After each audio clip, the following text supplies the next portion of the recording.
कलाप्रज्ञा या चॅनलमध्ये तुमचं मनापासून स्वागत। या चॅनलमध्ये मी सण, व्रत, उत्सव याची माहिती सांगते, कविता वाचन करते, कथा सांगते, गाणी म्हणते, इतरही बरीच प्रकारची माहिती मी सांगत असते। तुमची पण आवड अशीच असेल तर हे चॅनल सबस्क्राईब करा। आज आमच्याकडं रामनवमी निमित्त कार्यक्रम होता, तर त्याचं कशी तयारी केली वगैरे मी तुम्हाला सांगते। आज आमच्याकडे रामनवमीचा कार्यक्रम आहे, त्यासाठी ही रांगोळी मी भरलेली आहे। याच्यात मी कलर तांदळाचा वापर केला आहे। रामाचा फोटो, त्याच्या पुढे हे डिझाईन केलं आहे। आणखीन या सगळ्या पणत्या आता लावणार आहे मी। नैवेद्य आहे पेढ्याचा, अक्षता ठेवल्या आणि यावेळेला मोती थीम होती, त्यामुळे मोत्याचं संपूर्ण डेकोरेशन केलेलं आहे। त्याच्यानंतर इकडं समाई लावली, हे निरंजन आणि कुंकू वगैरे सगळं आरतीचं साहित्य। त्याच्यानंतर हे हळदी कुंकवाचं साहित्य, फुलं, अशी सगळी आता तयारी केलेली आहे। त्याच्यानंतर आता आम्ही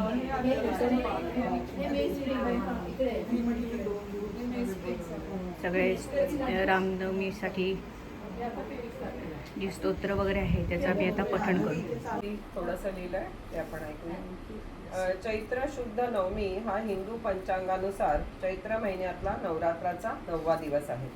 त्या तिथीला भगवान विष्णूंचा 7वा अवतार समजले जातात, अशा श्रीरामांचा जन्म झाला आणि हा दिवस आपण श्री रामनवमी म्हणून साजरा करतो। रामनवमी हा हिंदू धर्मातला एक प्रमुख सण आहे, जो या दिवशी रामभक्त उपास करतात। श्रीरामाची विशेष पूजा होते। रामायण किंवा सुंदरकांड जे आहे हनुमानाचं, त्याचं पठण करतात। श्रीरामाला पाळण्यात घालून झोका देतात। पौराणिक मान्यतेनुसार राजा दशरथ आणि कौशल्याच्या पोटी दुपारी 12 वाजता श्रीरामांचा जन्म झाला, म्हणून त्या मुहूर्तावरती जर पूजा केली तर ते अत्यंत शुभ मानलं जातं। घरामध्ये किंवा देवळात राम, सीता, लक्ष्मण आणि हनुमान यांना स्थापन करून त्यांची पूजा करतात। त्याला राम दरबार असं सुद्धा म्हणतात। मूर्तीला पाणी आणि पंचामृताने स्नान घालतात। मग चंदन, अक्षदा, फळं, फुलं, नैवेद्य हे अर्पण केलं जातं। देवळामध्ये भजन, कीर्तन, रामरक्षा स्तोत्र, रामचरितमानस, प्रवचन, सुंदरकांड, रामायण यांचे पाठ केले जातात। रामाची भजन आणि आरती म्हणतात। या दिवशी दान पुण्याचे खूप महत्त्व आहे। हा सण अन्याय, असत्य आणि वाईट प्रवृत्ती म्हणजेच रावणावरती चांगल्या प्रवृत्तीच्या रामाने कसा विजय मिळवला याचे सुद्धा प्रतीक आहे। या दिवशी नैवेद्याला सुंठवडा, बोरं आणि आंबे वाटायची पद्धत आहे। अनेक ठिकाणी शोभायात्रा सुद्धा निघतात। त्या दिवशी रामाच्या मूर्तीला केवडा, चंपा, जाई आणि चमेली ही फुलं वाहतात। दुपारी 12 वाजता रामाचा पाळणा गाऊन श्रीराम जय राम जय जय रामचा जप केला जातो। श्रीराम आणि त्यांचे चरित्र आपल्या धर्मामध्ये आदर्श मानले जाते। मर्यादा पुरुषोत्तम म्हणून ओळखले जाणारे राम आपल्या कुटुंबासाठी आणि धर्मासाठी खूप झटले। राजा दशरथाला संतती नव्हती, मग पुत्रकामेष्टी यज्ञानंतर त्यांना राम, लक्ष्मण, भरत आणि शत्रुघ्न हे 4 पुत्र प्राप्त झाले। राम हे सत्य, नैतिकता, त्याग आणि कर्तव्य पालनाचे प्रतीक आहेत। आदर्श पुत्र, पती, बंधू आणि राजा म्हणून श्रीराम जीवनाच्या प्रत्येक भूमिकेत परिपूर्ण आहेत, जे आजही समाजाला न्याय आणि धर्माच्या मार्गावर चालण्याची प्रेरणा देतात। रामाने अत्यंत कठीण परिस्थितीत सुद्धा मर्यादा आणि धर्माचे कायम पालन केले। ते एक आदर्श राजा होते। प्रजा कल्याण नंतर निष्पक्षपाती आणि न्यायप्रियतेचे ते उत्तम उदाहरण आहे। म्हणूनच त्यांच्या काळाला रामराज्य असे आपण म्हणतो। आईवडिलांच्या आज्ञेचे पालन, एकपत्नी व्रत पाळणे आणि शत्रूशी सुद्धा सन्मानाने वागणे हे रामाचे गुण आपल्याला नैतिक जीवन जगण्याला शिकवतात। राम लक्ष्मण जोडी ही तर आदर्श बंधू प्रेमाचे आणि राम हनुमान जोडी ही भक्ती आणि मैत्रीचे उत्तम उदाहरण आहे। राम नामाच्या स्मरणाने आध्यात्मिक शांती आणि मोक्ष प्राप्त होतो, असे संत रामदास आणि संत तुलसीदास यांनी सांगितले आहे। रामाचे महत्त्व हे केवळ धार्मिक नसून उत्तम मानव बनण्यासाठी आवश्यक असलेल्या सर्व गुणांचे श्रीराम हे अगदी मूर्तिमंत उदाहरण आहे. अशी ही रामनवमी तुमच्या सगळ्यांबरोबर साजरी करताना मला अतिशय आनंद होतोय. धन्यवाद आणि श्रीराम जय राम जय जय राम. जो जो रे कुलभूषण दशरथ नंदना निद्रा करी बाळा मनमोहना रामा लक्ष्मणा बाळा जो जो रे पाळणा लांबविला अयोध्येसी दशरथाचे वंशी पुत्र जन्मला ऋषिकेशी कौसल्येचे कुशी बाळा जो जो रे रत्न जडित पालखा झळके अमोलिक वरती पहुडले कुलदीपक त्रिभुवन नायक बाळा जो जो रे हलवी कौसल्या सुंदरी तरुणी ज्ञान दोरी पुष्पे वर्षियली सुरवरी गर्जती जय जयकारी बाळा जो जो रे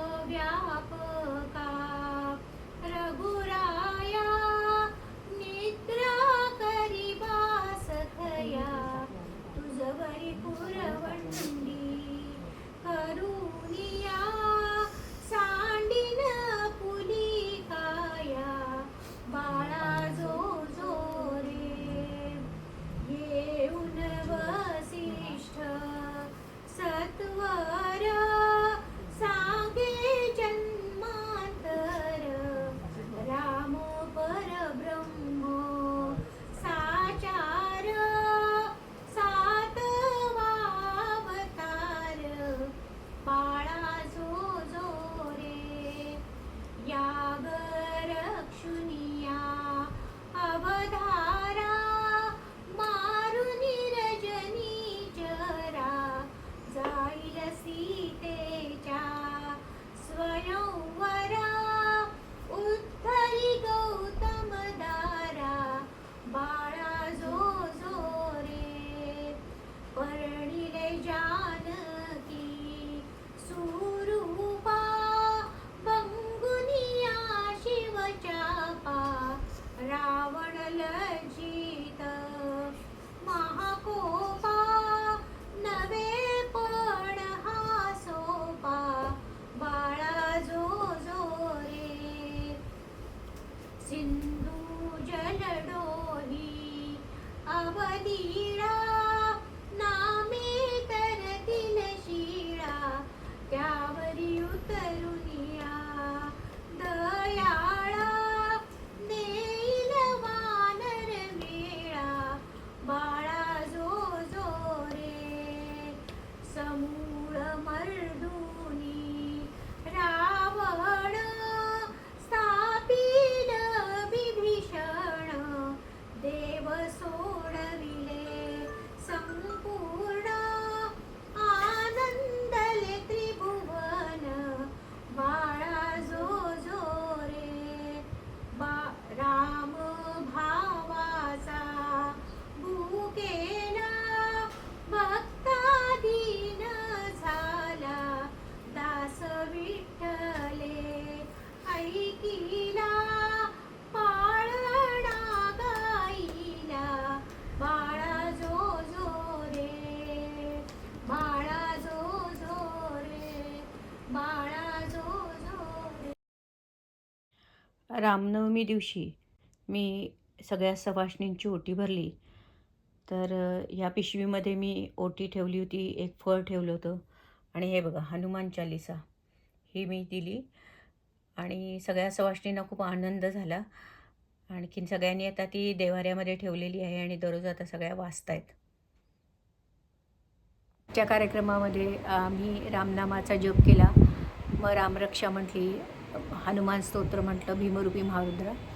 त्याच्यानंतर नादातून या नाद निर्मितो श्रीराम जय जय राम ते म्हटलं.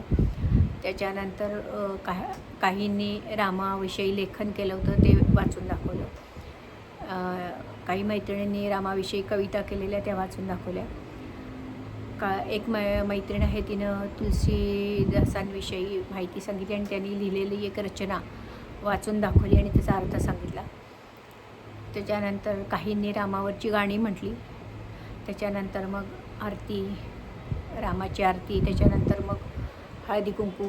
आणखीन चैत्र महिना पण आहे, त्यामुळं पन्ह आणि आंबेडाळ नक्कीच होती. तर अशा तऱ्हेनं आमच्याकडं रामनवमीचा कार्यक्रम संपन्न झाला.